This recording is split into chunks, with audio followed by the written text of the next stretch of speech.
Welcome back. It's our Sunday Gospel reflection from the Raritan Oratory for the fourth Sunday in Lent. And this time, because the Gospel reading is so long, I'm not going to read the whole thing, but some excerpts that'll be relevant to the reflection. A reading from the Holy Gospel according to John. As Jesus passed by, he saw a man blind from birth. He spat on the ground and made clay with the saliva and smeared the clay on his eyes and said to him, "Go, wash in the pool of Siloam," which means sent. So he went and washed and came back able to see. His neighbors and those who had seen him earlier as a beggar said, "Isn't this the one who used to sit and beg?" Some said, "It is," but others said, "No, he just looks like him." He said, "I am." They brought the one who was once blind to the Pharisees. Now Jesus had made clay and opened his eyes on a Sabbath. So then the Pharisees also asked him how he was able to see. He said to them, "He put clay on my eyes, and I washed, and now I can see." So some of the Pharisees said, "This man is not from God, because he does not keep the Sabbath." But others said, "How can a sinful man do such signs?" And there was a division among them. So they said to the blind man again, "What do you have to say about him, since he opened your eyes?" He said, "He is a prophet." So a second time they called the man who had been blind and said to him, "Give God the praise. We know that this man is a sinner." He replied, "If he is a sinner, I do not know.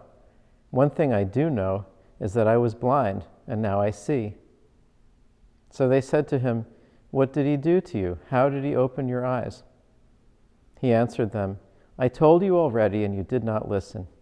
Why do you want to hear it again? Do you want to become his disciples too?" They ridiculed him and said, "You are that man's disciple. We are disciples of Moses. We know that God spoke to Moses, but we do not know where this one is from." The man answered and said to them, "This is what is so amazing, that you do not know where he is from, yet he opened my eyes. We know that God does not listen to sinners, but if one is devout and does his will, he listens to him. It is unheard of that anyone ever opened the eyes of a person born blind. If this man were not from God, he would not be able to do anything." They answered and said to him, "You were born totally in sin, and are you trying to teach us?" Then they threw him out. When Jesus heard that they had thrown him out, he found him and said, "Do you believe in the Son of Man?" He answered and said, "Who is he, sir, that I may believe in him?" Jesus said to him, "You have seen him, and the one speaking with you is he." He said, "I do believe, Lord," and he worshipped him. Then Jesus said, "I came into this world for judgment, so that those who do not see might see, and those who do see might become blind." Some of the Pharisees who were with him heard this and said to him, "Surely we are not also blind, are we?" Jesus said to them, "If you were blind, you would have no sin, but now you are saying, 'We see,' so your sin remains." The Gospel of the Lord. So last week I spoke about the epidemic of isolation, of loneliness. This week I want to talk about another thing that I think is epidemic in our society, and that is the epidemic of blindness. And I'm not talking about the physical kind that we just heard about in the Gospel, but clearly that passage has another meaning.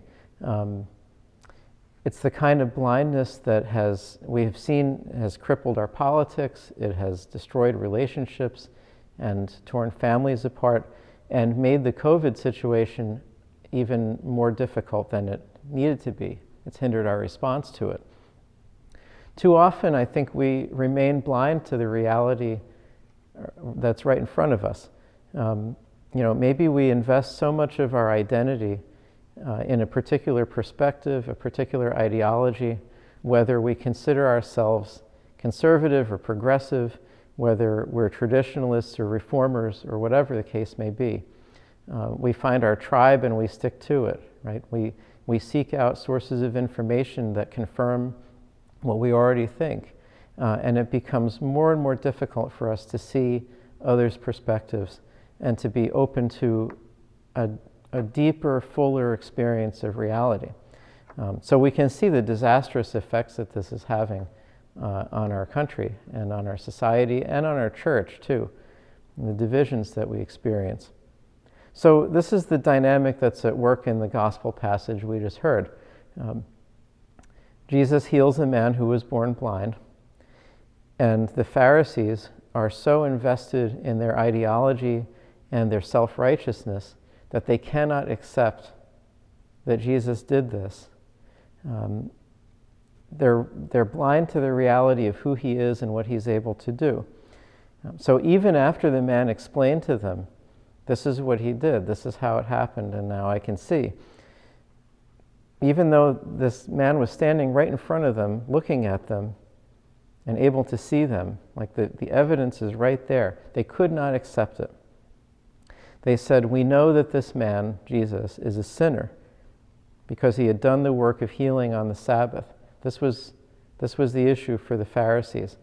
No work can be done on the Sabbath, even the good work of healing someone who had been born blind. So they reject Jesus categorically because of that. They're not open to a new experience of reality that's breaking in. I mean, imagine they're in the presence of the Son of God, the Savior of the world, and they can't receive what he wants to offer them because they've closed themselves off to it. So they remain in their blindness. I think our own perspectives are shaped in various ways and by different experiences throughout our lives. But we have to maintain an openness to the fullness of reality. We can't close ourselves off in that kind of blindness. There's always going to be more to reality than we can understand, because all truth, all reality comes ultimately from God, who is beyond our understanding. I think so much about our Pope Emeritus, Benedict XVI, and this is a quote that has come back to me again and again over the years. It's from an address he gave to the Roman Curia in 2012 at Christmas time. He said, "To be sure, we do not possess the truth possesses us. Christ, who is the truth, has taken us by the hand, and we know that his hand is holding us securely on the path of our quest for knowledge. So if we allow it, Jesus will lead us out of our blindness and into true vision, into a deeper, fuller experience of the total reality that we are immersed in and that we're called to allow him to lead us through on our path to eternity."